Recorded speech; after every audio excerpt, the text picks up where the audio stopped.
dengan bangga mempersembahkan serial Sandiwara Radio Misteri Mak Rompang.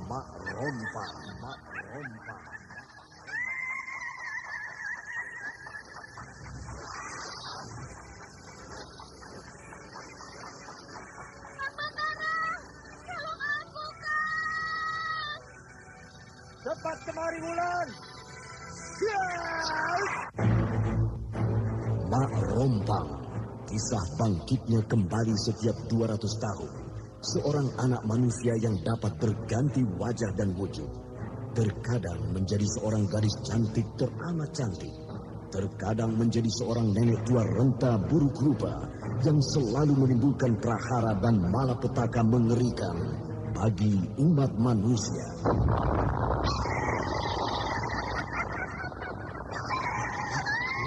Bahaya, kita dalam bahaya. Sudah, cepat tinggalkan tempat ini.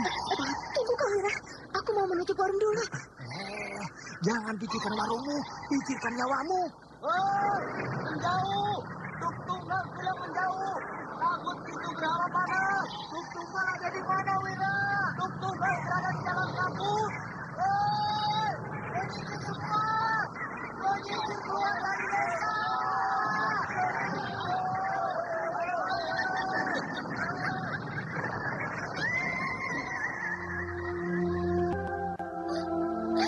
Kang Batara bicara sungguh-sungguh. Iya, karena saya mencintaimu, Wulandari. Mak Rompang diselingi pula tawaria penuh canda serta kisah cinta kasih yang penuh dengan liku-liku kehidupan dari dua insan manusia.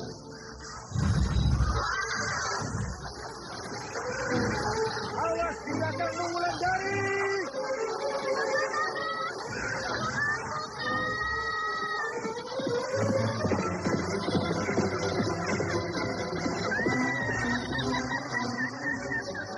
Celaka, Wulandari dibawa lari Mak Rompang.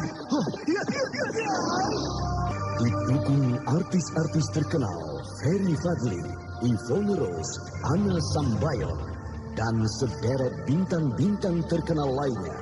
Ikutilah episode pertama Pengantin Kembang Kemboja.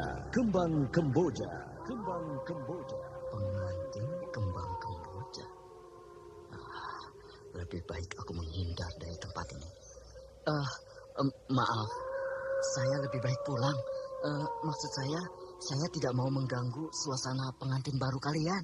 Pulanglah sebelum terlambat.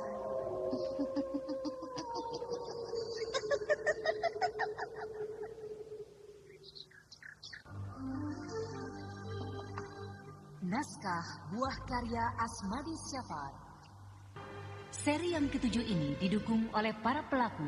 Anna Sambayon sebagai wanita misterius, Kasdu Dewa sebagai Tuk Tunggal, Herman Wijaya sebagai Tarji, Naryo sebagai Engkos, Lanti sebagai Sina, Rifki sebagai Daksa, dan pembawa cerita Neni Sumardi. Teknik dan montase Agus Budianto dengan sutradara Denny Denhas. Pada kisah yang lalu diceritakan, laki-laki yang bernama Daksa selalu muncul baik di desa Sendang Karang maupun di desa Lereng bila akan terjadi sebuah bencana. Namun laki-laki aneh itu hilang dengan cepat bila bencana itu sedang berlangsung di desa tersebut. Kang Tarji, mau kemana? Mau bertemu denganmu. Wah, kebetulan kau ada di warung ini. Mana si Wira? Sebentar lagi dia datang, Kang. Apa yang akan Kang Tarji sampaikan pada saya? Hanya mau bertanya tentang laki-laki yang bernama Daksa itu. Oh, itu Kang. Iya. Laki-laki itu tinggal jauh dari sini, Kang. Di balik Gunung Sumbing itu. Dia pernah mampir di warung ini, kan? Iya, Kang. 3 hari yang lalu. Kalau begitu, akan aku tunggu dia di sini. Dia tidak mungkin datang, Kang Tarji. Kenapa tidak mungkin? Dia hanya mampir di warung ini ketika dia akan pulang menuju desanya. Kau telah ditipunya, Engkos. Dia tidak pulang ke desanya. Karena 2 hari yang lalu, dia berada di desa Lereng. Parti dan Bajo berjumpa dengan laki-laki itu tengah malam. Esok paginya mereka menemukan Kusnan mati di pinggir hutan. Betul itu, Kang? Kalau kau tidak percaya, datang saja ke desa Lereng. Tapi bukankah laki-laki itu sebenarnya penyelamat kita, Kang? Penyelamat bagaimana? Dia itu memberitahukan pada aku dan Wira, Kang, bahwa kita harus hati-hati, terutama Kang Tarji, Kanaka, dan Ranto. Karena Akang bertigalah yang akan diincar oleh pembunuh aneh itu. Engkos. Termakan betul olehmu keterangan bajingan itu. Padahal dialah pembunuh yang selama ini kita cari. Dialah kusir kereta kuda pembawa maut itu. Aku yakin dia akan muncul lagi di warung ini. Nih, lihat. Golokku ini sudah tidak sabar untuk menebas batang lehernya. Percuma, Tarji. Kau tidak akan berhasil menuntut balas pada laki-laki yang bernama Daksa ini. Dia pasti salah satu keluarga perempuan yang aku bunuh di hulu sungai Tembesi 11 tahun yang lalu. Siapa yang bilang begitu? Hanya dugaanku saja, Tuk Tunggal. Kau yakin? Kalau di hulu sungai Tembesi ada orang. Maksudku, ada orang yang tinggal. Tidak, Tuk. Tapi perempuan tua itu mungkin kebetulan lewat sana. Buat apa seorang nenek lewat di hulu sungai Tembesi yang susah dilalui orang? Dan aku yakin bahwa kau sudah bertemu dengan salah satu penghuni hulu sungai Tembesi. Tuk Tunggal jangan menakut-nakuti aku. Tidak, aku tidak menakut-nakutimu. Tapi aku telah merasakan keanehan itu ketika kabut panas melanda desa kita 3 hari yang lalu. Aku merasakan ada kekuatan lain yang menggerakkan kabut itu. Lihat, kalau aku mengingat kejadian itu, bulu tanganku sampai berdiri. Percayalah, karena aku tahu betul seluk-beluk sungai Tembesi. Sebab nenek moyangku berasal dari hulu sungai itu sekian ratus tahun yang lalu. Pulanglah. Kau tidak akan bisa menghadapi mereka. Mereka bukan manusia biasa seperti kita. Lalu, aku harus bagaimana, Tuk Tunggal? Andai saja kau bertemu dengan laki-laki yang bernama Daksa. Minta maaflah. Mungkin itu yang mereka harapkan darimu. Kang Tarji. Ya. Tampaknya siang ini Kang Tarji gelisah betul. Aku yakin Daksa akan muncul siang ini. Setelah 1 minggu aku menunggu di warung ini. Lalu akan Kang Tarji apakan dia? Tentu akan aku tebas batang lehernya. Aduh, Kang, jangan berkelahi di sini. Lihat, karena Kang Tarji menunggu laki-laki itu untuk membuat perhitungan di warung ini, warung Sina jadi sepi. Tidak ada yang berani datang kemari. Mereka takut terkena bencana, Kang. Alah, Sina, kamu percaya betul keterangan Tuk Tunggal. Sedangkan aku saja yang bersangkutan dengan urusan ini tidak takut. Aduh, tapi Sina harap Kang Tarji jangan ribut di sini. Sina cari makan di warung ini, Kang. Kalau tidak aku tunggu dia di sini. Lalu di mana? Di mana? Sedangkan dia pasti datang ke warung ini. Tapi laki-laki itu tidak pernah datang kemari, Kang. Sina tidak pernah melihat dia mampir kemari. Itu karena kau tidak memperhatikan. Karena kau sibuk melayani pembeli. Sedangkan Wira dan Engkos melihatnya. Bahkan bicara dengan laki-laki itu. Betul kan, Engkos? Betul, Kang. Tapi sebaiknya Akang berdamai saja dengan dia. Seperti yang dianjurkan Tuk Tunggal. Agar desa kita ini aman, Kang. Engkos. Aku kan sudah bilang. Bagiku, hutang harta aku bayar dengan harta. Hutang nyawa harus dibayar dengan nyawa. Dan sudah 2 orang keluargaku mati di tangan laki-laki itu. Apakah aku harus berdamai dengan dia?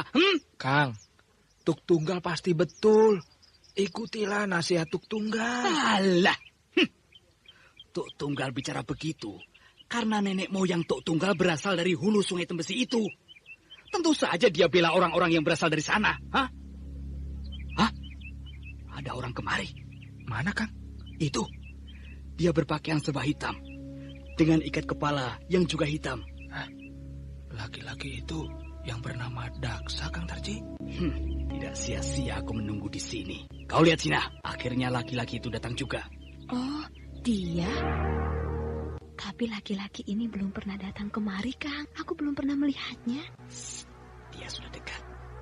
Langkahnya tidak terdengar. Itu tandanya dia seorang pendekar. Aku harus hati-hati. Kisanak menunggu saya?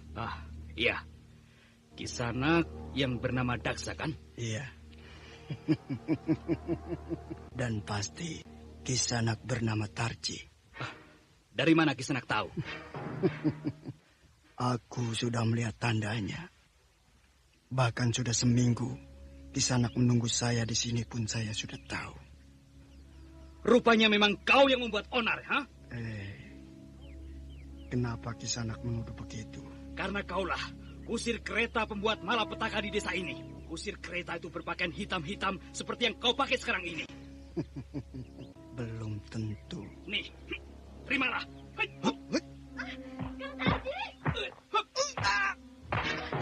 Nih lagi. Jangan, Kang Tarji! Kenapa Kisanak menyerangku? Aku akan membunuhmu. Sudah, Kang. Sudah.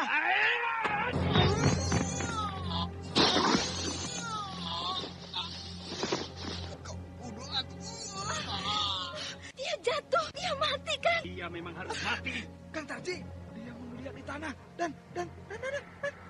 kepalanya mulai mengecil, Kang. Kang. Hah? Tubuhnya mulai berubah. Kang! Lihat, mayat laki-laki itu berubah menjadi ular. Kang, dia berubah menjadi ular hitam, Kang. Awas, dia mulai bergerak. Awas, dia mulai bergerak.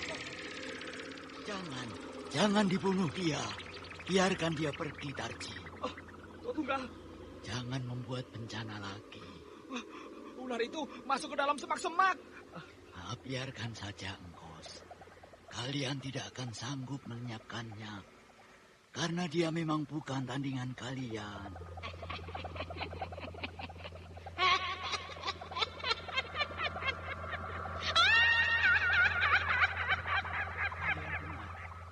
Ada yang mengawasi dia dari jauh di dalam hutan itu. Lalu, apa yang harus kita lakukan sekarang, Tuh Tunggal? Seharusnya kau tadi tidak membunuh laki-laki itu, Tarji. Kau seharusnya minta maaf padanya. Ya, tapi sudahlah. Kau tidak mau mengikuti petunjukku, maka kau harus menanggung akibatnya, Tarji. Wajah Tarji berubah pucat, terbayang akibat dari perbuatan yang dilakukannya tadi. Sementara berita itu cepat menjalar ke seluruh desa, hingga penduduk desa Sendangkarang kembali menjadi gempar.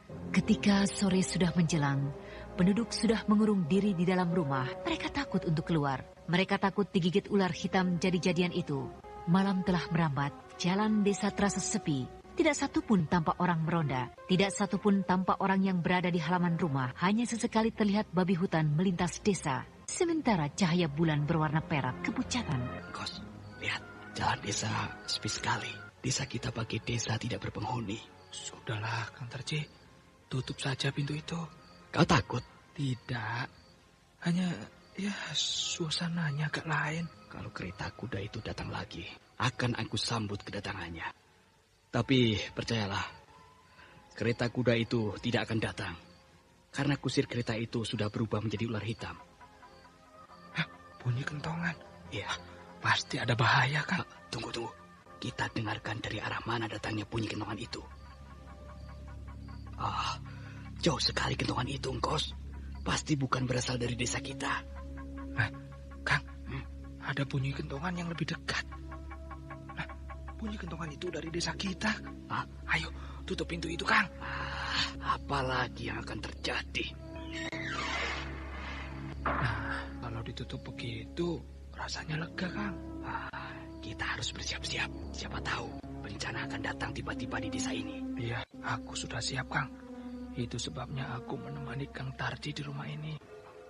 Kang Tarji, suara kereta itu. Dengar itu, Kang. Kurang ajar. Kereta kuda itu datang lagi. Kereta kuda itu berhenti persis di muka rumah ini. Jangan, Kang. Jangan dibuka pintu itu, Kang. Tidak. Aku hanya mau mengintip dari sini. Kos, lihat kemari. Cepat. Lihat dari lubang ini. Mana? Kusir kereta itu laki-laki yang bernama Daksa, Kang. Manusia apa dia? Kenapa dia bisa hidup lagi? Dia melihat ke rumah ini. Bagaimana, Kang? Kalau aku bunyikan gendongan. Dia menurunkan sesuatu dari dalam kereta kudanya. Gulungan tikar. Dia menurunkan gulungan tikar. Kang, gulungan tikar itu diletakkan di tangga rumah ini, Kang. Siap-siap, Engkos. Kita serbu dia. Kita serbu, Kang. Iya. Kau takut? Iya, sedikit, Kang. Ayo, kita serbu dia sebelum terlambat, Kos.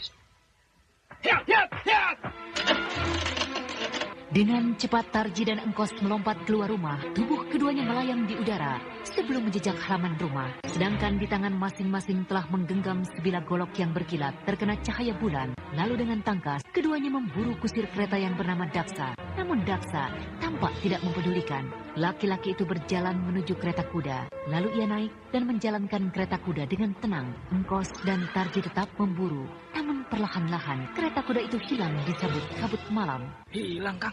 Bajingan, dia permainkan kita. Hei, berhenti! Jangan lari kamu, ha? Nih, aku yang bernama Tarji. Suara apa itu, Bos? Orang kampung datang kemari, Kang. Mereka menyalakan obor. Mari kita lihat. Apa isi gulungan tikar yang ditinggalkan oleh kusir kereta tadi? Ya, mayat. Mayat Ranto, Kang. Dia membunuh Ranto, Engkos. Persis seperti apa yang dikatakan Daksa, Kang Tarji. Bahwa Sono, Kanaka, dan Ranto akan mendapat gilirannya. Sedangkan Sono telah mati. Malam ini giliran Ranto. Besok atau lusa mungkin giliranku. Ada apa lagi? Ranto dibunuh orang. Mana? Ini. Lihatlah. Lehernya seperti bekas digigit ular. Mana? Itu. Iya, Kang. Lehernya bekas digigit ular. Kusir kereta itu. Dia yang menggigit. Bukankah dia sudah berubah menjadi ular hitam jika aku bunuh 2 hari yang lalu?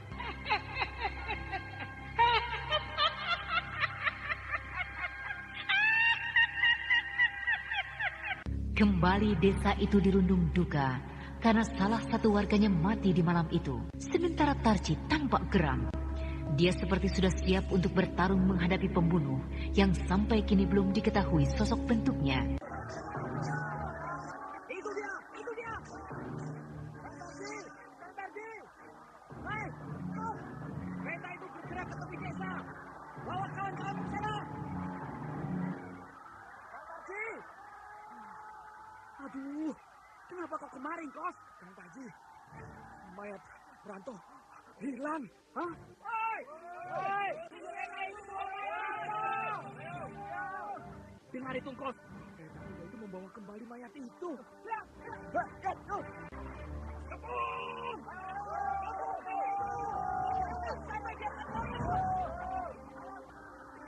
Seluruh penduduk desa Sendangkarang mengejar kereta kuda yang membawa mayat Ranto, sehingga kereta kuda itu tampak mulai terdesak. Bahkan kini kereta kuda itu sudah terkepung di tengah-tengah desa Sendangkarang.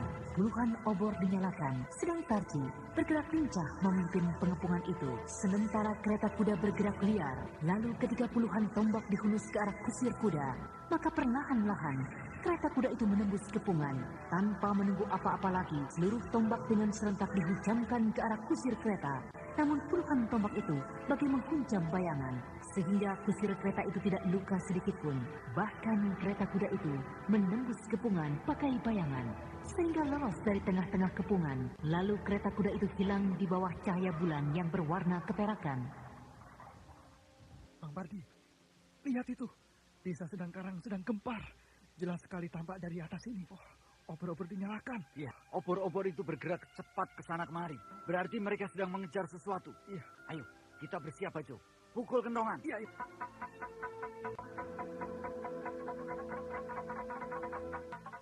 Bajo, cepat kemari. Ada apa, Bang? Lihat, aku yang berkelap-kelip seperti lampu kereta kuda yang berlari. Oh, kereta kuda, Bang. Itu memang lampu kereta kuda.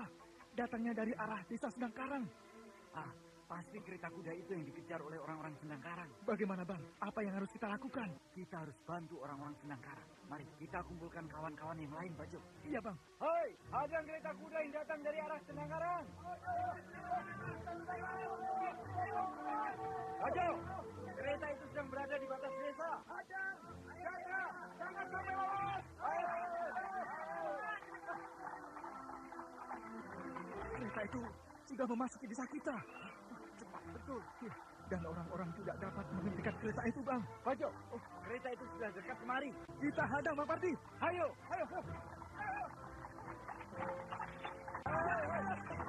Kereta kuda itu di depan kita, Bajo. Awas, Bang Parti. Lolos. Aku tidak sempat berbuat apa-apa, Bang. Bajo, kau lihat siapa yang duduk di samping kusir kereta tadi? Tidak, Bang. Ranto. Ranto orang Sendangkarang. Ranto mau dibawa kemana dia? Aku tidak tahu, tapi dia terikat tangan dan kakinya. Hei, siapa itu? Oh, Bang Parti, itu seperti suara Tarji dari desa Sendang. Dia rupanya melihat nyala obor ini. Hei, siapa di atas itu? Mungkin dia sedang mengejar kereta tadi. Aku Pardi dan Bajo. Kenapa Bang Pardi menyauti? Sekarang dia naik ke sini. Aku yakin dia datang bukan dengan maksud yang buruk. Kalaupun dia bermaksud buruk, akan kita hadapi dia. Oh, kalian rupanya. Apa kalian melihat kereta kuda melewati jalan ini? Ya, kereta itu terus ke sana. Sayang aku dan Bajo tidak bisa menghadangnya.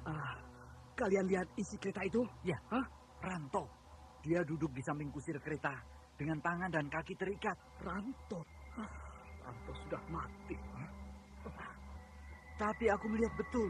Ranto duduk di samping kusir kereta dengan kaki dan tangan terikat. Kalau tidak salah, kusir kereta itu pernah datang ke desa ini. Namanya Daksa. Kau dengar, Engkos? Kusir kereta itu bernama Daksa. Kalian kenal dengan dia? Iya, 2 hari yang lalu kusir kereta itu sudah dibunuh oleh Kang Tarji. Namun mayatnya berubah menjadi ular hitam. Mari kita kejar, Engkos. Pasti Ranto masih hidup. Hai, jangan naik ke atas sana. Berbahaya. Maka Bang, mereka terus naik, Bang Pardi. Mereka bisa dapat bahaya. Bagaimana? Kita bantu mereka. Ayo, Bang. Hei, Tarji, berhenti. Mereka terus mendaki ke puncak gunung, Bang. Ayo, kita susul. Mereka tidak tahu kalau di depan itu ada jurang yang sangat dalam. Parti dan Bajo berlari di antara batu-batu gunung yang licin. Sementara Tarji dan Engkos sudah jauh meninggalkan mereka. Kedua orang itu juga berlari terus menuju puncak Gunung Sumbi. Anda sekarang masih mendengarkan Sandiwara Radio di channel Memori 80. Di depan mereka, namun mereka tidak tahu kalau yang mereka dengar hanyalah fata morgana. Kereta kuda itu sebenarnya tidak ada. Yang mereka kejar sebenarnya juga tidak ada. Yang ada hanya sebuah jurang yang dalam menganga lebar. Jurang itu tinggal beberapa ratus tombak lagi di depan mereka. Bulan mulai berwarna pucat, sementara hari sudah terang tanah. Sebentar lagi, matahari akan terbit di ufuk timur. Namun kabut masih berarak di dalam jurang yang dalam itu. Bajo, iya Bang. Mereka hampir sampai ke tepi jurang. Iya Bang, sebentar lagi mereka akan jatuh ke dalam jurang. Ayo, mari kita pergunakan lompatan harimau yang pernah diajarkan oleh Ki Pandai Urat. Iya Bang, kita harus bisa menghadang mereka sebelum mereka jatuh ke dalam jurang. Ya. Mulai. Ya. Berhenti kalian. Hei, kenapa kalian halangi kami? Kami mengejar kereta itu. Lihat di depan. 5 tombak lagi ada jurang yang sangat dalam. Kalau tidak kami halangi kalian, maka kalian pasti sudah jatuh ke dalam jurang itu. Apakah kalian tidak hafal daerah ini? Ternyata kalian telah menyelamatkan jiwa kami. Kami berutang nyawa pada kalian. Tidak usah kau pikirkan itu, Engkos. Yang penting kami bisa menolong kau dan Tarji. Iya, ayo kita turun kembali. Lihat, matahari sudah terbit. Tapi bagaimana dengan Ranto? Ranto tidak akan bisa kalian temukan. Kita sudah ditipu oleh laki-laki kusir kereta itu. Burung gagak itu berputar-putar terbang di atas jurang. Pasti mereka melihat bangkai. Mungkin burung-burung itu melihat mayat Ranto. Ayo Tarji, kita tidak mungkin turun ke dalam jurang. Karena jurang itu tertutup kabut. Ya, ayolah. Tapi aku akan balas perbuatan ini. Aku tidak takut. Hei! Daksa! Hadapi aku, Daksa! Hei, Barda, bapakmu mana? Bapak ada di rumah. Aku dengar bapakmu tadi malam mengejar kereta siluman itu ya? Aku tidak tahu. Aku tinggal sama kakek. Anak lucu. Sayang. Sekecil itu dia sudah kehilangan ibunya. Barda, hari sudah sore. Pulanglah. Turunkan layanganmu itu. Sebentar lagi. Angin sedang bagus.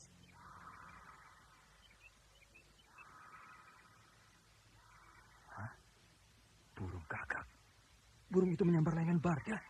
Aneh. Barda mempermainkan burung itu dengan layangannya. Lucu juga. Hah? Burung itu marah.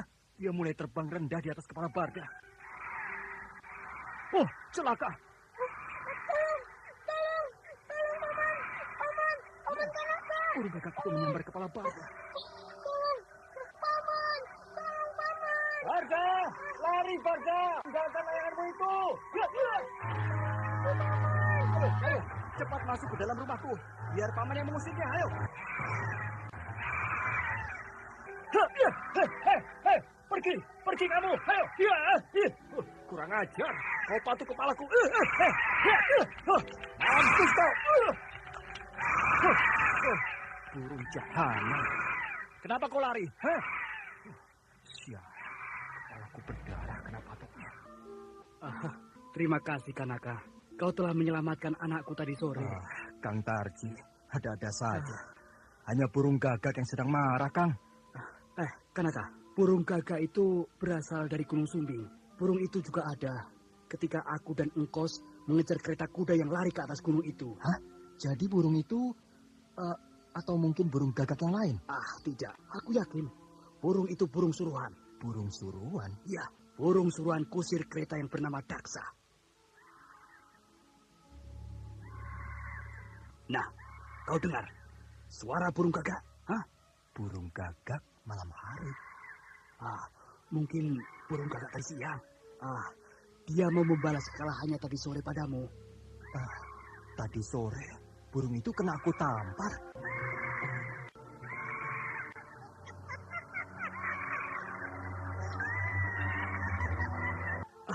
Dengar, burung itu berbunyi diiringi oleh tertawa perempuan.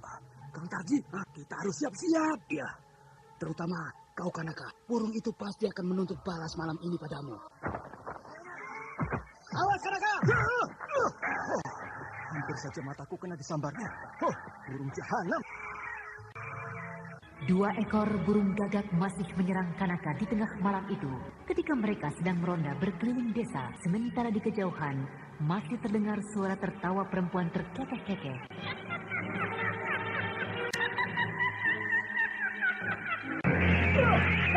Awas Kanaka! Burung itu berada di belakangmu! Awas! Mampus kamu! Engkos!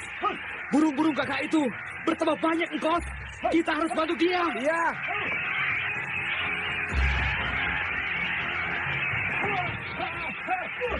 Tenang kamu! Burung sialan! Dan ini bagianmu! Sudah berapa ekor yang mati, Kanaka? Aku tidak tahu. Cahaya bulan agak gelap. Aku tidak bisa melihatnya. Kau! Aku dapat membunuh 1 ekor. Burung itu bertambah banyak. Cabut kalau kalian sebelum kawan-kawan mereka datang lebih banyak. Baik. Anda sekarang masih mendengarkan Sandiwara Radio di channel Memori 80. Burung itu terpotong 2. Tapi potongan burung itu menjadi 2 ekor burung gagak lagi. Hei, mereka bertambah banyak. Jangan bunuh. Mereka akan bertambah banyak. Kang Tarji, burung-burung itu hidup lagi. Engkos, kenapa? Ayo lari. Kita tidak akan mungkin menghadapinya. Kita bunyikan kentongan. Jangan. Nanti seluruh desa ini akan jadi korban. Ayo lari. Kanaka mana? Kanaka mana? Oh, itu dia. Celaka. Kita bantu dia.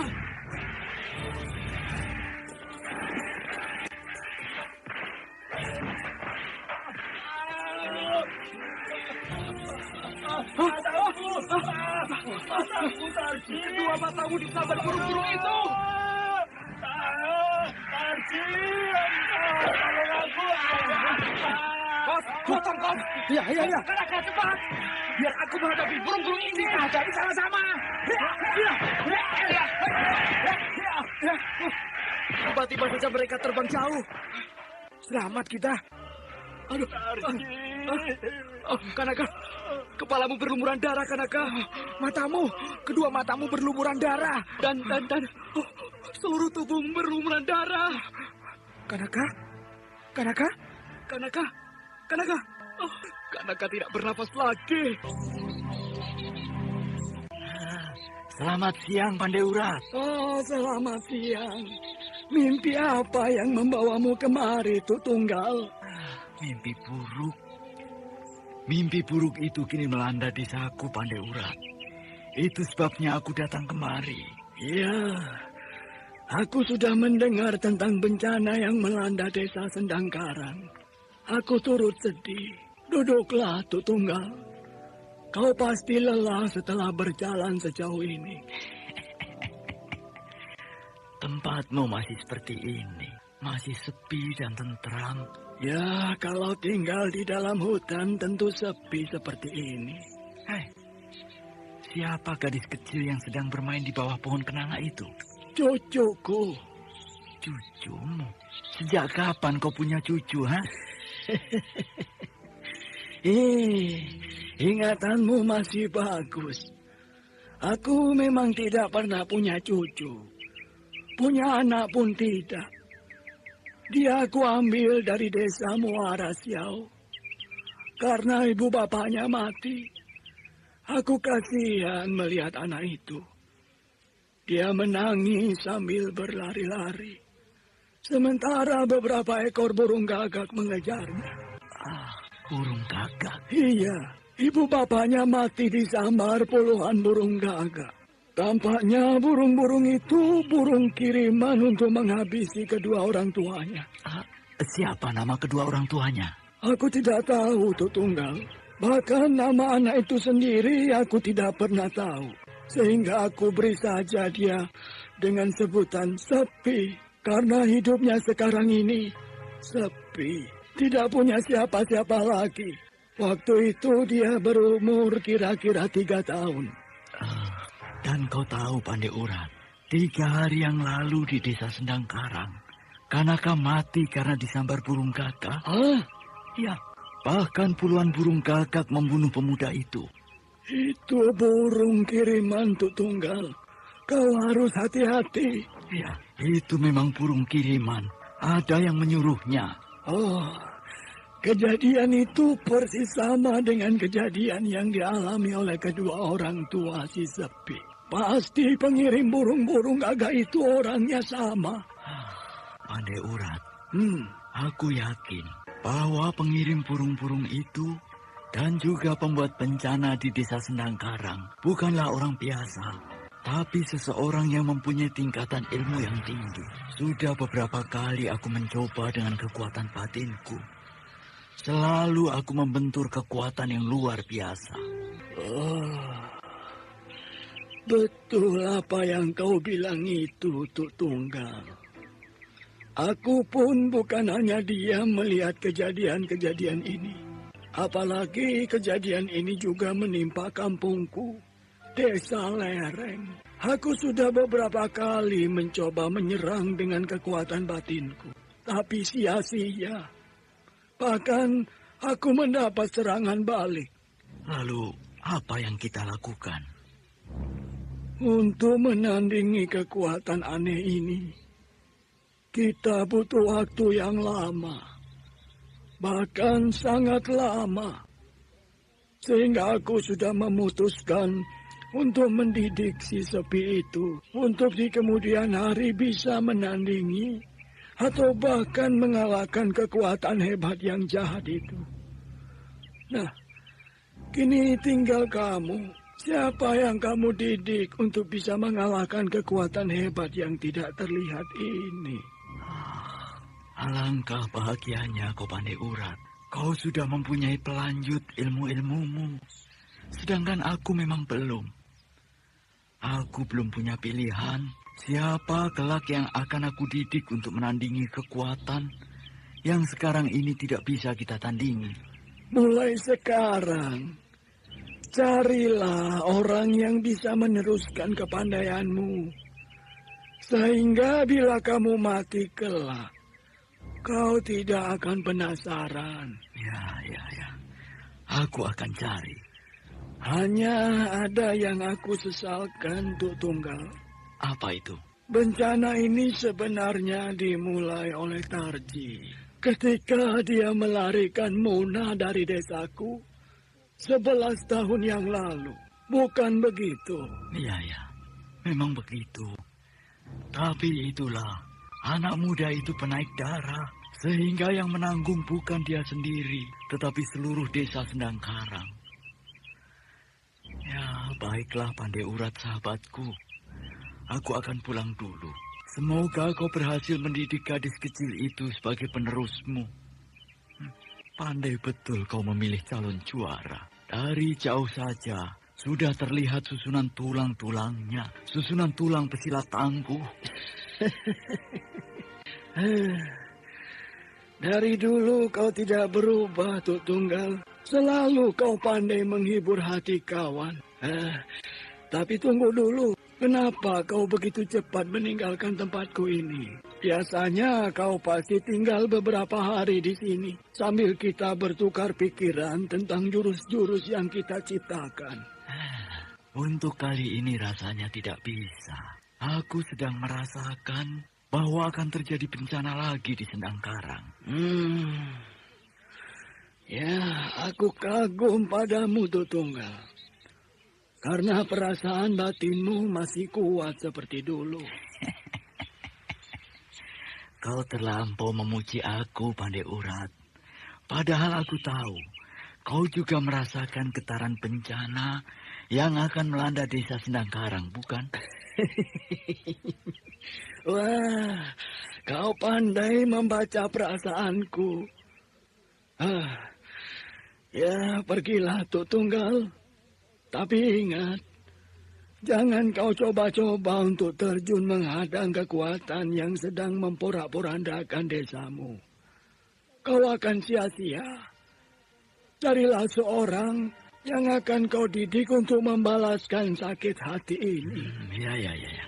Pesanmu akan aku ingat baik-baik. Sepi. Desa Sendangkarang ini sudah seperti desa mati. Padahal hari masih siang. Hei, Seman. Aku tuh. Iya. Kemarilah. Maaf Tuk Tunggal. Apa kabar tuh? Baik. Kemana saja kau beberapa minggu ini? Seperti hilang di telan bumi. Maaf Tuk Tunggal. Saya memang tidak berada di sini. Saya baru datang dari rumah famili saya di Muara Siau. Jauh juga perjalananmu, Seman. Kapan kau datang dari Muara Siau? Tadi pagi, Tuk. Kau sudah tahu apa yang terjadi di desa kita ini? Ya, sudah, Tuk. Sudah banyak kawan-kawanku mati di tangan kekuatan aneh itu. Sayang. Padahal mereka tidak berdosa sama sekali. Ya, aku tidak tahu, Tuk. Apakah besok atau lusa mungkin giliranku. Atau giliran Tarji, Wira, Engkos, dan yang lain-lain. Sudahlah. Tampaknya bencana ini adalah balas dendam. Hukum karma. Siapa yang berbuat, maka dia akan menerima akibat perbuatannya itu. Iya, mungkin juga tuh. Tapi di Muara Siau, pernah juga terjadi bencana seperti ini. Padahal mereka yang terkena bencana itu tidak tahu apa-apa tuh. Tidak tahu dosa mereka. Sudahlah. Tapi aku yakin bahwa bencana ini adalah hukum karma yang sedang berlangsung di desa kita. Percayalah. Iya, Tuk Tunggal. Jangan takut kalau tidak pernah berbuat dosa. Iya, Tuk. Lihat itu. Iya, Tuk. Oh, itu si Tarji. Ya, makin hari dia semakin nekat. Dia ingin membalas kematian istri dan anaknya. Betul, Tuk. Sekarang kemana-mana dia selalu membawa golok di pinggangnya. Aku kagum pada keberaniannya. Tapi sayang, keberaniannya tidak mempunyai perhitungan. Keberaniannya tidak mempunyai landasan yang kuat. Bahkan keberaniannya dilandasi dengan emosi yang tidak terkendali. Sehingga dirinya pun akan bisa mengalami nasib yang sama seperti istri dan anaknya. Betul begitu, Tuk Tunggal? Ya, kalau dia tidak hati-hati, tentu akan terjadi seperti apa yang aku duga. Lihatlah, anaknya Barda sedang bermain layangan di tanah lapang, sedang Tarji memandang hampa, seperti hidup anaknya tidak dipedulikannya lagi. Pandangan Tuk Tunggal sulit aku mengerti, Tuk. Mungkin perasaanku belum setajam Tuk Tunggal. Perhatikan, Siman. Ya? Langit di sebelah hulu itu hitam pekat. Apakah hari akan malam, Tuk? Hari masih siang, Siman. Ini pasti bencana. Bencana yang akan melanda desa ini. Tuk, burung gagak, Tuk Tunggal. Ya, ribuan burung gagak akan datang ke atas desa ini. Ayo, Siman. Jangan diam. Kita harus siap-siap menolong orang-orang desa ini dari amukan burung-burung gagak itu.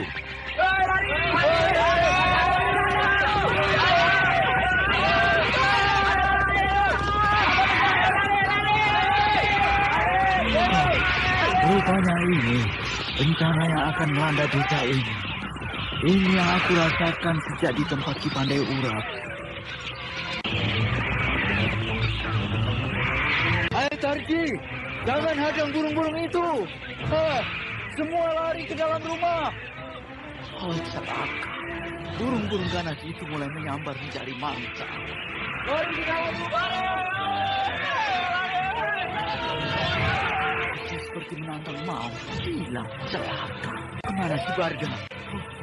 Aku harus selamatkan anak itu.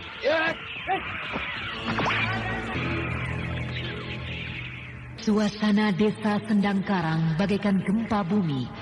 Seluruh penduduk desa lari ke sana kemari, menghindar dari sambaran burung gagak yang ribuan banyaknya. Sedangkan di antara penduduk yang panik itu, tampak Tuk Tunggal berlari ke sana kemari mencari Barda, anak Tarji yang sedang bermain layangan di tanah lapang. Burung-burung itu tampak ganas dan mengerikan. Mereka menyambar apa saja yang bergerak di siang hari yang cukup panas itu. Ayo lari! Lari ke dalam rumah! Jangan dilawan kawanan burung itu, percuma! Ayo! Lari semua! Burung-burung itu banyak sekali, ayo lari! Mampus kamu! Tarji, mundur! Mundur kamu! Mereka datang semakin banyak. Aku ingin menghabisi mereka semua. Percuma, Tarji. Mereka datang dari segala jurusan.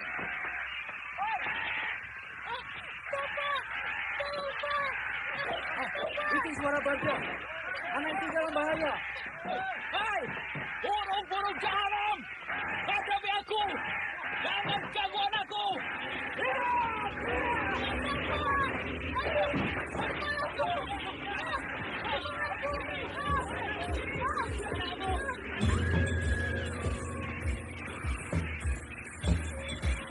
Pinggir kalian baku jahanam! Beri aku jalan ke tempat anakku!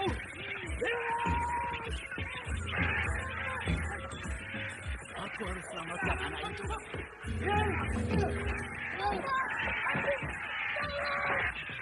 Ayo, gendong dong.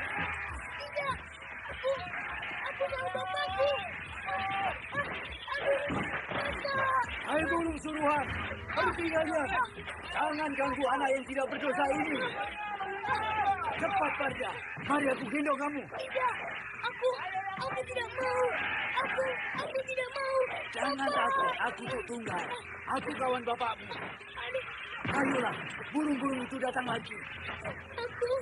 Aku mau ke tempat bapak. Aku mau pulang. Ayolah, aku yang akan membawa kamu pulang ke rumahmu. Bapak! Kau tidak usah takut. Aku akan menyelamatkanmu. Bapak saya. Jadi dia burung itu. Arji.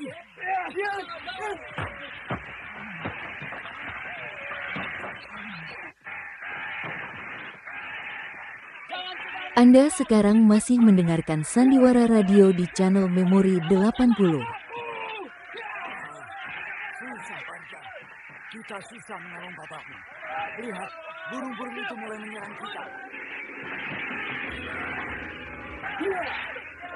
Tuk Tunggal, pergilah!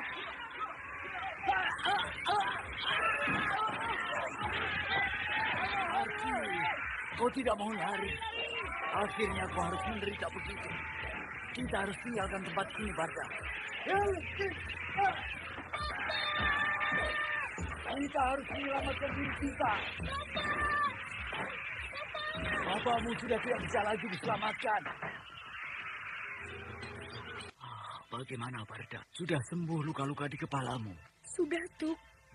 Bagus. Saya ingat Bapak, Tuk. Kita harus merelakannya, Parda. Bapakmu mati karena membela kamu. Membela ibu kamu dan adik kamu. Saya mau pulang. Saya mau pulang, Tuk. Kemana? Bukankah tempat ini bagus? Saya mau pulang ke rumah kakek. Jangan dulu, karena rumah kakekmu sudah porak-poranda diserang burung-burung ganas itu. Lalu saya bagaimana, Tuk Tunggal? Kau tidak usah takut, Parda. Kau akan tinggal bersamaku di sini. Kau akan aku jaga, akan kurawat. Bahkan kau akan kuajarkan ilmu untuk bisa menuntut balas atas kematian adik dan kedua orang tuamu. Betul begitu, Tuk Tunggal? Ya, betul. Kenapa tidak?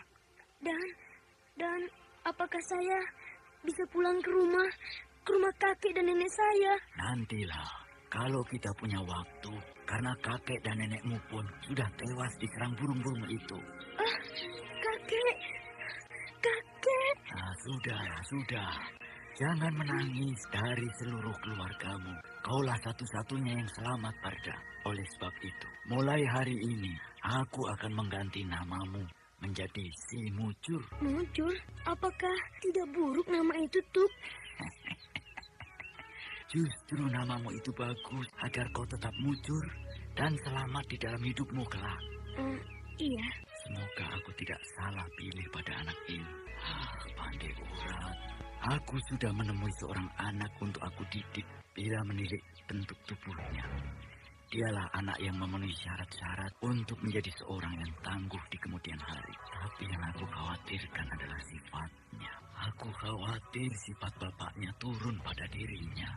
Sejak saat itu, Tuk Tunggal dan anak Tarji yang bernama Barda dan kini berganti nama menjadi Si Mujur tidak pernah tampak lagi di desa Sendang Karang, seolah-olah mereka hilang di telan lebatnya hutan Gunung Sumbing. Namun sebenarnya mereka berada jauh dari Gunung Sumbing. Tuk Tunggal memilih untuk menyepi di hutan Gunung Raya, hutan perawan yang tidak pernah dijelajah oleh manusia. Di sana, di sebuah tempat yang ketinggian, Tuk Tunggal dan Si Mujur bermukim. Tempat itu berhawa dingin dan berpemandangan yang indah. Di bawah tempat tinggal mereka, tampak air terjun yang terdengar bergemuruh, dengan buih-buih memutih menghantam tebing. Sedang di kejauhan, terhampar danau Sandaran Agung yang membiru. Sementara di dahan-dahan pohon, sering terlihat burung serigunting mencari makan. Sehingga Tuk Tunggal menamakan tempat itu adalah Padepokan Sri Gunting. Jungsri, tahu nggak? Jeng Tuti kenapa, Bu Parto? Ada apa sih, Bu Parto? Ceritain dong. Iya, Jeng Tuti. Iya, cerita. Dari tadi Jeng Tuti terus. Iya, sekarang dia langsing loh. Tambah cantik dan tambah muda lagi. Iya ya, padahal dulu sering mengeluh terlambat bulan lah, sering mules lah, pegal-pegal waktu datang bulan lah. Oh, itu. Mau tahu resepnya? Loh, memangnya Jeng Nati tahu? Wong yang ngasih tahu resepnya saya kok. Apa sih? Nih, Menpas Kapsul. Menpas Kapsul sangat manjur melancarkan dan mengatur haid tepat pada waktunya, melancarkan peredaran darah, mengembalikan urat-urat yang berkerut sehabis melahirkan. Menpas Kapsul dapat melangsingkan dan memperindah tubuh Anda. Menpas Kapsul, produksi PT Sinar Effendi Murni. Sina, belum mau tutup warungmu ini? Belum, Bang Seman. Kan sekarang sudah aman. Tidak seperti 2 tahun yang lalu. Kalau mau ingat-ingat saat itu, merinding. Desa Sendang Karang ini seperti desa yang terkutuk. Hampir setiap malam pasti ada yang mati. Entah itu mati karena dibunuh oleh kusir kereta siluman. Entah itu mati dijerat segumpal rambut. Tapi yang paling mengerikan adalah serangan ribuan burung gagak. Dan yang aneh, burung-burung gagak itu hanya memburu dan membunuh keluarga Tarji. Iya ya, akhirnya Tarji mati secara mengerikan. Kasihan kawan kita itu. Kang Wira, anak Kang Tarji itu bagaimana ceritanya? Kata orang, anak itu masih hidup. Wah, kalau soal itu, tanyakan sama si Seman ini. Karena dia persis berada di dekat Tuk Tunggal waktu kejadian itu berlangsung. Tuk Tunggal? Tuk Tunggal waktu itu sedang berbincang-bincang denganku. Tiba-tiba saja, ribuan burung gagak menyerbu desa ini. Lalu, aku melihat Tuk Tunggal menyambar anak itu. Karena kepala anak itu sudah berlumuran darah. Sedangkan Tarji lebih parah lagi. Dia bahkan sudah tergeletak di tanah. Lalu? Lalu Tuk Tunggal dan anak itu diserbu burung gagak buas itu. Nah, Sejak itu, mereka tidak pernah ditemukan. Ya, ada yang bilang masih hidup, ada yang bilang sudah mati. Bahkan mungkin mayat mereka habis dimakan oleh burung-burung gagak itu. Tapi mayat Tarji dan kedua orang tuanya ada ya? Iya, tidak dimakan oleh burung-burung itu. Ya, itulah. Aku tidak bisa memastikan apakah mereka mati ataukah masih hidup. Tapi Tuk Tunggal bilang padaku waktu itu bahwa yang akan terkena bencana adalah orang-orang yang sudah berbuat sesuatu dosa. Yang tidak merasa berbuat pasti akan terhindar. Aneh ya, kita tidak bisa menebak-nebak kemana perginya orang tua yang hebat itu. Mungkin sudah mati ataukah masih hidup. Sina, sudah dihitung apa saja yang aku makan? Iya, sudah bang. Besok aku bayar ya.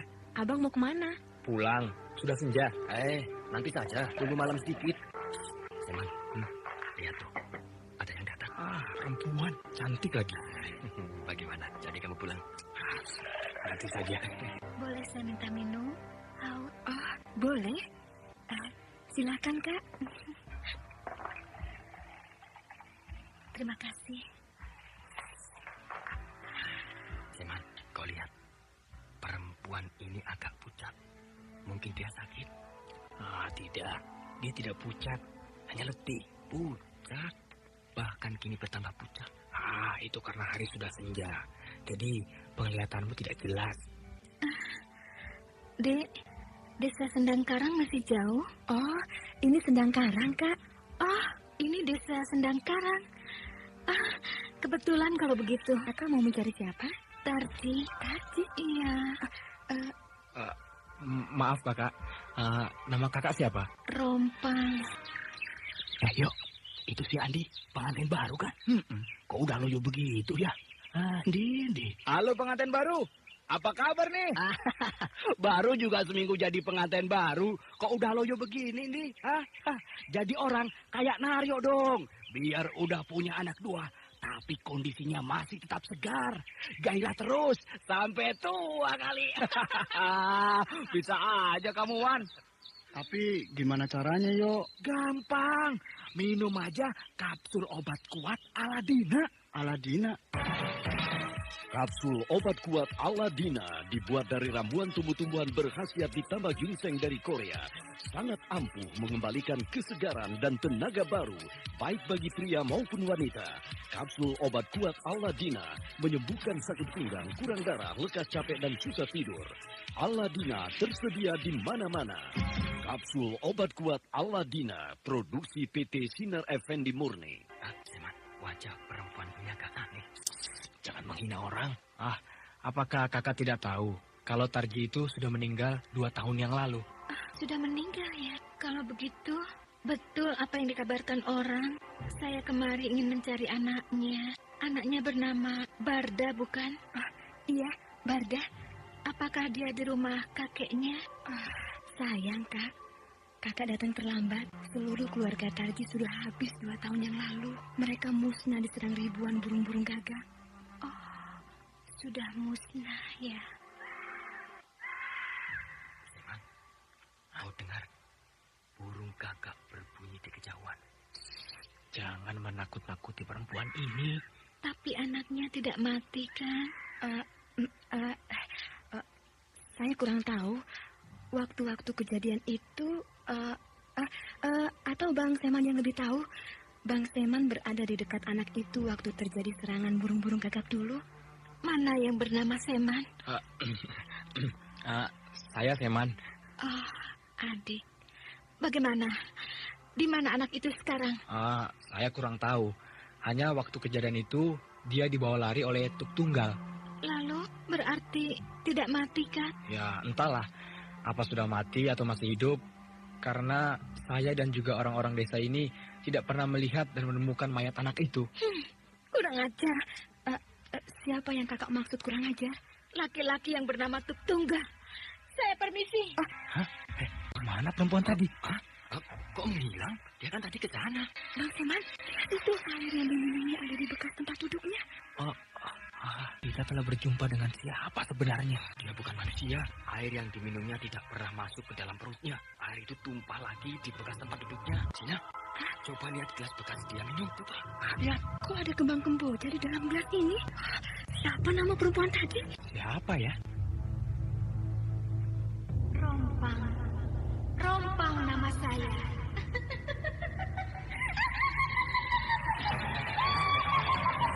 Hah? Desa ini akan kembali dalam bahaya. Teman, mungkin perempuan bernama Rompang ini juga akan mendatangkan bencana. Dia bukan orang. Aku yakin. Perempuan bernama Rompang memang hilang tiba-tiba ketika orang itu sangat terkejut. Bahkan mereka sadar bahwa mereka tadi bukan berhadapan dengan manusia. Namun untuk apakah perempuan itu mencari Barda, anak Tarji? Dan betulkah dia akan mendatangkan bencana di desa Sendang Karang? Hei, Bajo! Dari mana? Hei, Bang Pardi, apa kabar? Baik. Dari mana sesiang ini? Dari Sendang Karang. Sendang Karang? Iya.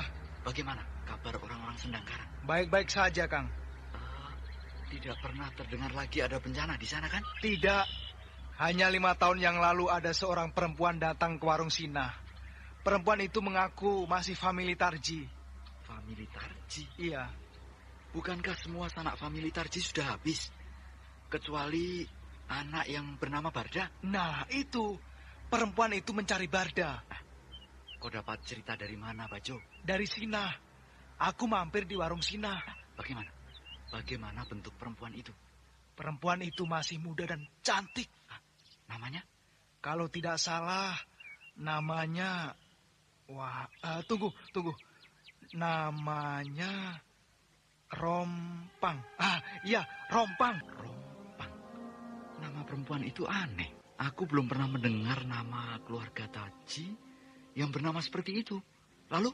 Ketika itu hari sudah mulai senja. Sehingga ketika perempuan itu pergi meninggalkan warung Sinah, tiba-tiba saja dia hilang di dalam keremangan senja. Sehingga orang-orang yang ada di warung itu menjadi takut. Mereka menganggap akan terjadi lagi bencana di desa mereka. Karena perempuan itu bisa menghilang. Tapi sampai sekarang tidak terjadi apa-apa, kan? Tidak ada bencana apa-apa. Ya, kalau soal hilang, mungkin karena hari sudah senja. Sehingga tidak begitu jelas mereka melihat kemana perempuan itu pergi. Mungkin juga, Bang. Sudah 7 tahun kejadian aneh itu berlalu. Kejadian yang minta banyak korban. Baik di desa kita ini, apalagi di desa Sendang Karang.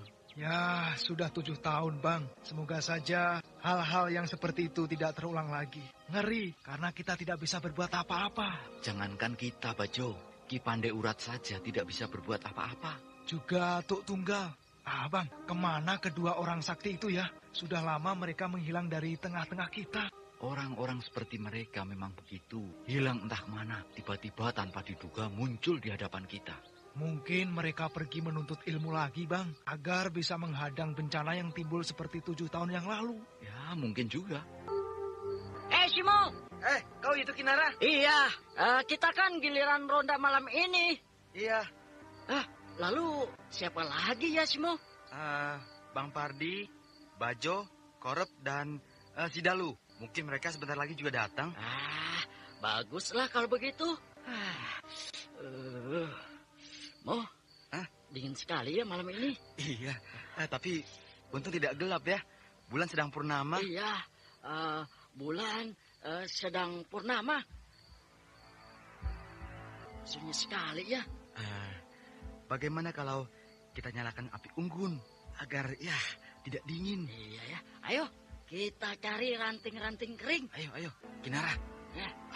Sepertinya ada orang berjalan di ujung desa. Mana? Itu tuh. Itu. Iya. Tuh lihat, seperti perempuan ya. Dia berjalan. Tertati-tati. Iya. Mungkin perempuan tua, Simo. Iya, perempuan tua. Perasaanku agak aneh, Simo. Aneh bagaimana? Jangan-jangan. Bukan. Apa? Jangan menakut-nakuti diri sendiri. Tidak baik. Lihat. Perempuan tua itu berjalan pelan-pelan sekali. Pasti dia kemalaman. Aduh. Akhirnya sampai juga kemari. Boleh saya duduk di sini, anak muda? Jangan di sini, Nek. Di tikar sini saja, nih. Di sini, Nek. Iya, terima kasih ya. Enak sekali dapat duduk seperti ini. Setelah berjalan jauh, kalian siapa? Saya bernama Simo, Nek. Dan kawan saya ini Kinara. Iya, Nek. Apa kerja kalian di sini, ha? Kami sedang ronda malam, Nek. Nenek pasti bukan orang sini. Iya, memang bukan. Saya datang dari dusun yang jauh dan akhirnya sampai juga kemari ke desa Sendangkarang ini. Nek, ini bukan. Desa ini bukan desa Sendangkarang. Bukan. Apa nama desa ini? Desa ini bernama Desa Lereng. Jadi bukan ya? Bukan, Nek. Sendangkarang masih jauh, Nek. Nenek harus berjalan ke sana. Oh iya, masih jauh ya. Waduh, apakah sampai atau tidak aku ke sana ya? Nenek perlu apa ke Sendangkarang, Nek? Mau mencari cucuku yang bernama Barda. Barda? Iya, Barda. Kalian kenal anak itu? Tidak, Nek. Siapa nama orang tua anak itu, Nek? Iya, Nek. Ibunya bernama Munah, sedang bapaknya bernama Tarji. Hah? Bukankah keluarga itu sudah habis, Nek? Maksud saya, mereka itu sudah meninggal kira-kira 7 tahun yang lalu, Nek. Iya, aku tahu. Tapi anak itu tidak meninggal, kan? Ya, entahlah. Kami tidak tahu, Nek.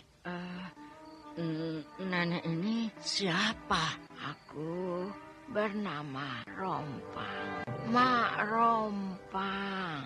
Mak Rompang? Sudahlah, kalian tidak tahu persoalanku. Aduh, lututku. Aduh. Nenek, mau kemana lagi? Mau pulang saja. Rasa-rasanya aku tidak akan sampai ke desa itu. Kakiku sudah tidak bisa berjalan jauh. Bagaimana kalau nenek? Mak Rompang. Iya. Bagaimana kalau Mak Rompang menginap di rumah saya saja? Besok baru berjalan kembali. Iya, terima kasih. Tapi aku harus kembali sekarang. Kalau tidak, aku akan celaka. Nah, aku pergi ya. Iya, Nek. Iya.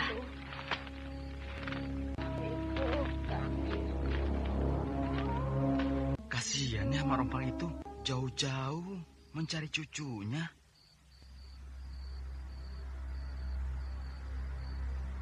Kemana Mak Rompang itu, Simo? Itu dia. Mana ya? Cepat betul jalannya. Hei, Kinara. Bang Pardi baru datang, Bang? Iya. Aku lihat tadi ada perempuan tua duduk di tikar ini. Iya, Bang.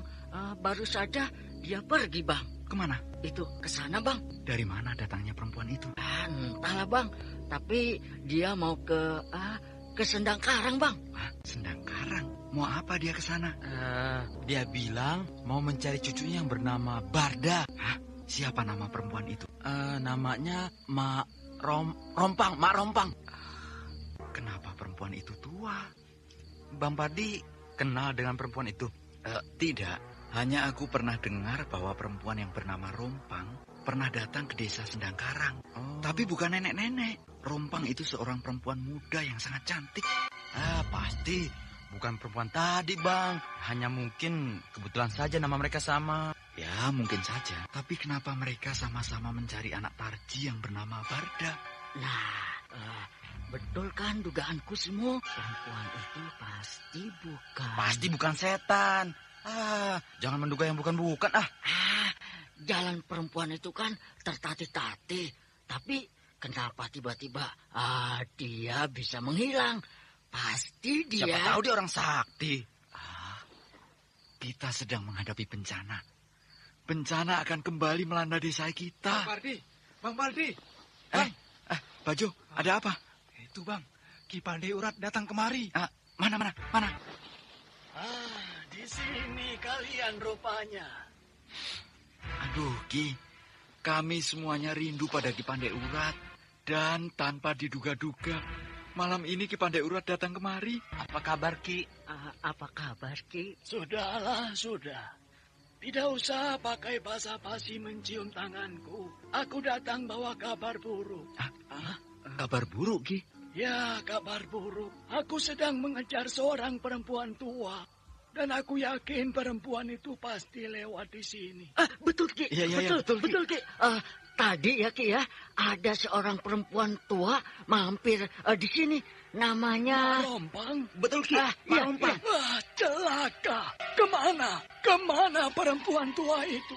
Dia berjalan ke sana, Ki. Ya, ke sana, Ki. Lalu tiba-tiba dia hilang, Ki. Bencana. Perempuan itu pembawa bencana. Perempuan itu pembawa bencana. Pembawa bencana, Ki? Dia mencari anak si Tarji, kan? Betul kan, Ki? Betul, Ki. Oh, gagal aku. Aku gagal mengejarnya. Jadi Ki Pandai Urat sedang mengejar perempuan tua itu? Iya, tapi kalau dia sudah menghilang seperti ini, maka kita tidak akan bisa menemui dia lagi 25 tahun mendatang. 25 tahun mendatang, Ki? Kenapa begitu, Ki? Panjang ceritanya. Kenapa dia selalu mencari anak si Tarji, Ki? Perempuan yang bernama Marompang itu sangat dendam pada keluarga Tarji. Sehingga dia penasaran. Kalau anak si Tarji itu tidak dapat dia bunuh, sangat penasaran dia. Jadi dia pembuat bencana 7 tahun yang lalu itu. Iya, itulah yang aku risaukan. Karena 25 tahun yang akan datang, bencana itu akan terulang kembali. Apakah di sini, ataukah di Sendang Karang?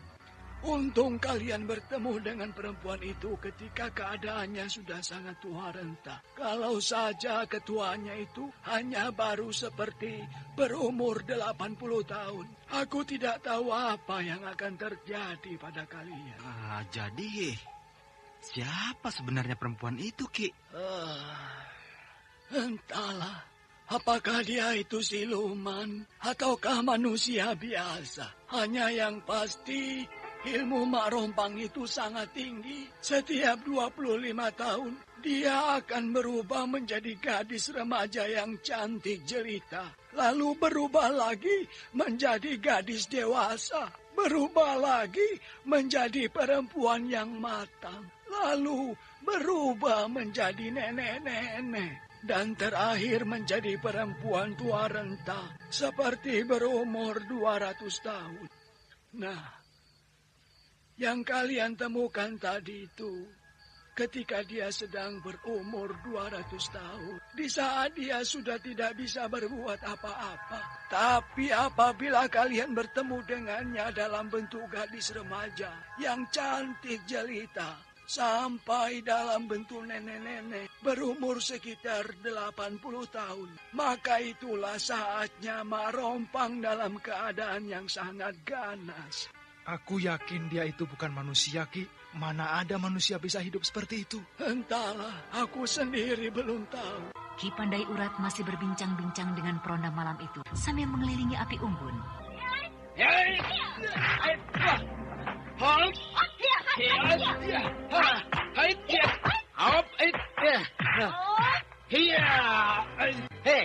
Kenapa tiba-tiba kamu... Anda sekarang masih mendengarkan Sandiwara Radio di channel Memori 80. Mulai dari pohon Kiara sampai ke gubuk itu. Oh, rupanya kau tinggal di tengah hutan ini. Berani maju selangkah lagi, akan aku tendang kepalamu. Aneh, baru kali ini aku bertemu dengan orang yang beringas seperti kamu. Karena kakekku berpesan, siapa saja yang masuk wilayah ini tanpa izin kami, maka dia perlu diusir dari sini. Siapa nama kakekmu itu? Kenapa kamu serang aku lagi? Aku kan sudah bilang, kamu tidak boleh maju lagi.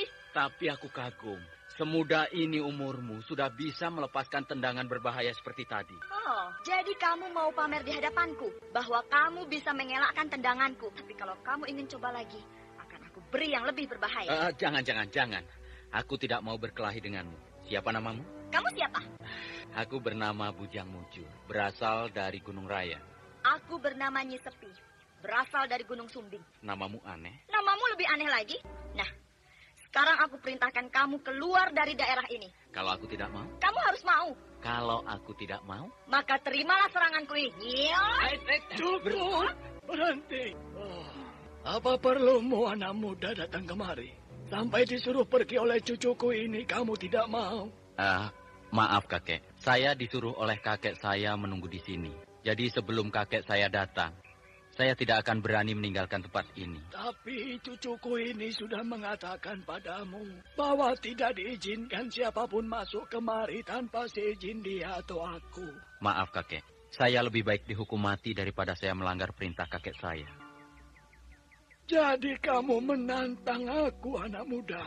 Bukan kakek, hanya saya tidak berani melanggar perintah kakek saya. Kalau begitu pergilah kepada kakekmu.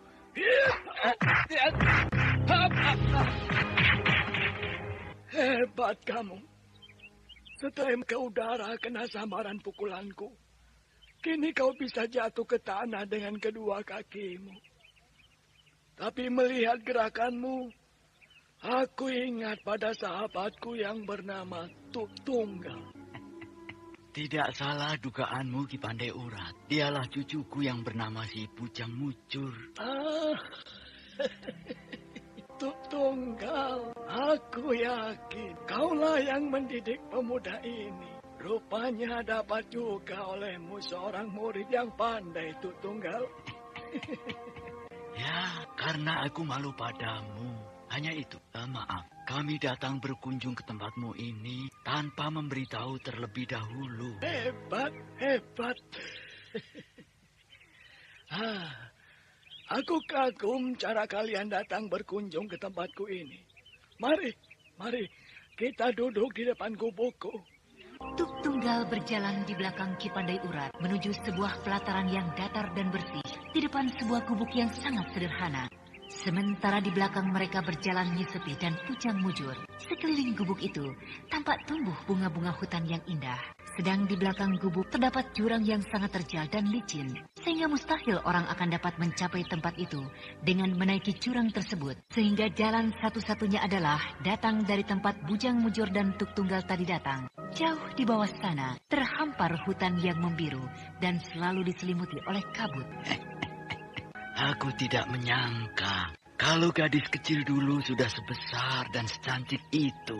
Ya, waktu kamu datang dulu sudah berlalu 12 tahun. Cuma aku merasa aneh, di mana kamu bisa mendapatkan murid seperti dia. Hanya secara kebetulan, Ki. Ketika burung-burung gagak menyerang desa Sendang Karang 7 tahun yang lalu, aku sempat menyelamatkan anak itu. Anak siapa dia? Anak Tarji. Oh, bukankah anak Tarji bernama Barda, sedangkan dia ini bernama Bujang Mujur? Iya, karena dialah satu-satunya dari keluarga Tarji yang bernasib mujur. Sehingga aku ganti namanya menjadi si Bujang Mujur, agar dia selalu mujur dalam hidupnya. Jangan seperti kedua orang tuanya. Kau harus hati-hati mendidiknya, Tuk Tunggal. Karena dialah yang selalu dicari Mak Rompang. Iya, dialah sasaran utama Mak Rompang pada 20 tahun mendatang. Tapi aku bangga, karena kau telah mendapatkan murid yang bagus. Nah, Nyi Sepi. Iya, Kek. Kau sekarang punya kawan. Itu, cucu Tuk Tunggal. Kakek, buat apa? Mereka masih malu-malu. Maklumlah anak remaja, Ki. Sayang, secantik dan segagah mereka sudah akan punya masalah 20 tahun mendatang dengan Mak Rompang. Tuk Tunggal, apa kamu sudah bicara pada Bujang Mujur tentang Mak Rompang? Ya, sudah, Ki. Bahkan dia seperti tidak sabar menunggu waktu 20 tahun mendatang. Cuma aku khawatir, apakah dia nanti akan sanggup menghadapi perempuan itu? Karena perempuan itu seperti setengah iblis, setengah manusia. Iya, rasa-rasanya kita belum mampu menghadapi manusia iblis itu. Apalagi mereka. Nyi Sepi, kalau kalian capek duduk di sini, pergilah bermain ke sana. Ayo Nyi Sepi, ajak tamumu melihat-lihat tempat kita yang buruk ini. Hari telah berlanjut malam. Suasana di sekitar puncak Gunung Sumbing terasa sunyi, bahkan teramat sunyi. Yang terdengar hanyalah suara binatang-binatang malam di kejauhan, sedang kabut pakai menyelimuti dan memagut seluruh permukaan Gunung Sumbing, sehingga malam itu terasa sangat dingin menusuk tulang. Ki Pandai Urat dan Tuk Tunggal masih duduk berbincang-bincang, sedangkan Nyi Sepi sudah pulas tertidur di dalam gubuk. Namun si Bujang Mujur duduk jauh di luar gubuk sambil memandang bintang-bintang yang berkedip jauh di atas sana. Aku mendapat berita bagus untukmu, Ki Pandai Urat. Berita apa itu, Tuk Tunggal?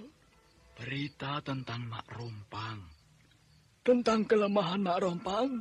Bukan, tetapi tentang cerita masa lalunya. Bagaimana? Siapa dia sebenarnya? Nah, begini, Ki. Ayolah, Rum. Jangan cemberut begitu. Sebentar lagi pengantin laki-laki akan sampai ke rumah ini. Saya takut, Mak. Apa yang kamu takutkan? Semua orang, baik dia itu laki-laki atau perempuan, pasti akan berumah tangga. Tapi saya takut. Mak juga dulu begitu, Rom. Tapi akhirnya biasa-biasa saja. Ayolah, hari ini adalah hari perkawinanmu. Itu pertanda kau bukan gadis kecil lagi, tapi kau sudah menjadi perempuan dewasa. Ayo kita keluar. Iya, Mak. Tapi tidak apa-apa kan, Mak? Oh, tidak, Rom. Aduh, kok telapak tanganmu dingin begini? Kau pasti masih takut ya? Iya, takut dan malu, Mak. Sekarang hilangkan perasaan itu. Pegang tangan Mak kuat-kuat. Nah, sekarang kita keluar ya? Iya, Mak. Jangan kalian keluar dulu. Loh, ada apa, Bang? Pengantin laki-laki tidak jadi datang kemari. Hah? Kenapa tidak jadi, Bang? Calon suami saya tidak jadi datang kemari, Pak. Iya, anakku. Calon suamimu lari bersama si Hayati. Hayati anak si Majaya. Bukan. Gadis itu bukan berasal dari dusun kita ini. Lalu dari dusun mana, Bang? Entahlah, tapi kata orang, gadis itu cantik dan ada tai lalat di tepi bibirnya. Oh, ada tai lalat di tepi bibirnya. Saya bertambah malu, Mak. Kalau perkawinan ini jadi batal. Sudahlah, Rompang. Emak juga. Emak dan bapakmu akan lebih malu daripada kamu. Sudah, jangan kau pikirkan, Rompang. Bapak yang akan mengurus soal ini. Pak Atmo, ada gorila? Gorila? Iya, gorila. Gorila mah adanya di kebun binatang, Pak Sarip. Tapi kalau jamu godok cap gorila, ya pasti ada. Soalnya jamu godok cap gorila paling top. Untuk badan lesu, kurang tenaga, sakit pinggang. Pokoknya untuk kesegaran tubuh. Ya jelas, gorila. Ya, untuk kesegaran tubuh pria, wanita, tua dan muda, pekerja berat dan olahragawan, minumlah jamu godok cap gorila. Jamu godok cap gorila berkhasiat mencegah dan mengobati penyakit baru dan lama seperti sakit pinggang, masuk angin, kurang nafsu makan, badan lesu dan pegal linu, gejala biri-biri atau datang bulan tidak cocok. Cobalah jamu godok cap gorila, buktikan khasiatnya, dapatkan di warung terdekat. Jamu godok cap gorila, produksi PT Sinar Effendi Murni. Kang Sukra, kenapa Akang lakukan ini? Kenapa Akang buat malu aku pada orang sekampung? Padahal dulu Akang bilang bahwa Akang mencintai diriku. Tapi kini Akang lari bersama dengan gadis lain. Sudah, Rompang. Tidak usah kau tangisi.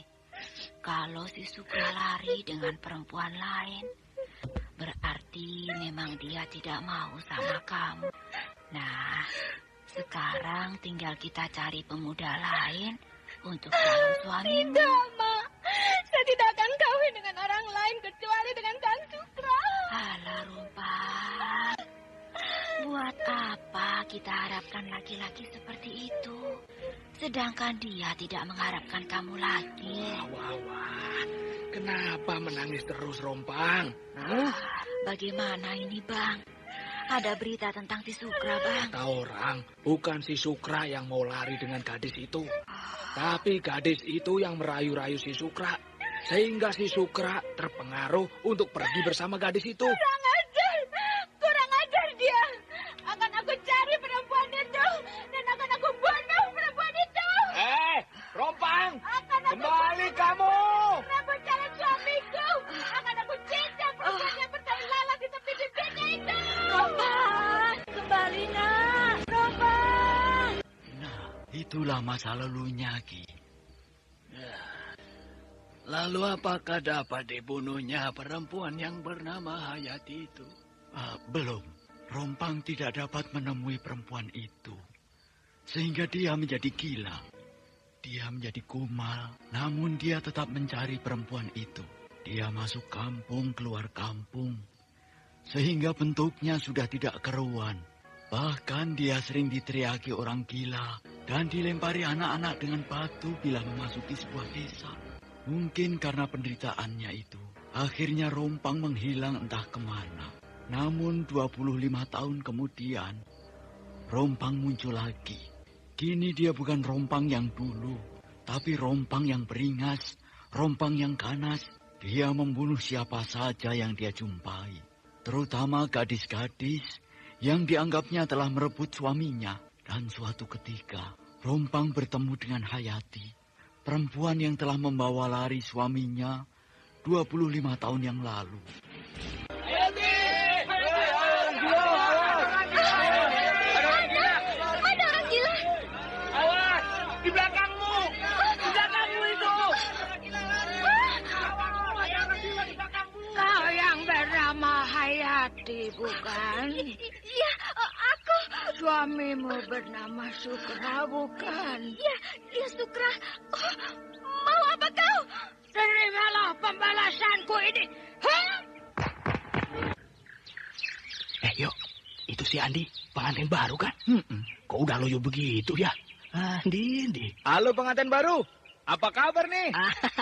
Baru juga seminggu jadi pengantin baru, kok udah loyo begini nih? Jadi orang kayak Naryo dong. Biar udah punya anak 2, tapi kondisinya masih tetap segar. Gairah terus, sampai tua kali. Bisa aja kamu, Wan.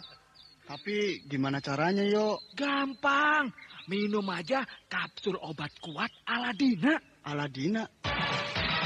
Kapsul obat kuat Aladina dibuat dari ramuan tumbuh-tumbuhan berkhasiat ditambah ginseng dari Korea. Sangat ampuh mengembalikan kesegaran dan tenaga baru, baik bagi pria maupun wanita. Kapsul obat kuat Aladina menyembuhkan sakit pinggang, kurang darah, lekas capek dan susah tidur. Aladina tersedia di mana-mana. Kapsul obat kuat Aladina, produksi PT Sinar Effendi Murni. Akhirnya Mak Rompang bertemu dengan Hayati, perempuan yang membawa lari suaminya 25 tahun yang lalu. Namun apakah Mak Rompang berhasil membunuh Hayati? Dan bagaimana dengan Sukra, calon suaminya dulu? Nah, saudara pendengar, untuk mengetahui jawabannya, ikutilah lanjutan cerita ini pada seri berikutnya. Demikianlah tadi serial Sandiwara Radio, Misteri Mak Rompang, episode pertama, Pengantin Kembang Kemboja, dipersembahkan oleh PT Puri Pariwara 5, bekerja sama dengan PT Sinar Effendi Murni, produsen tablet obat kuat Aladina, obat terlambat bulan Menpas Kapsul, serta tablet obat kuat dan pegal linu Duta Rema. Terima kasih atas perhatian Anda. Sampai jumpa.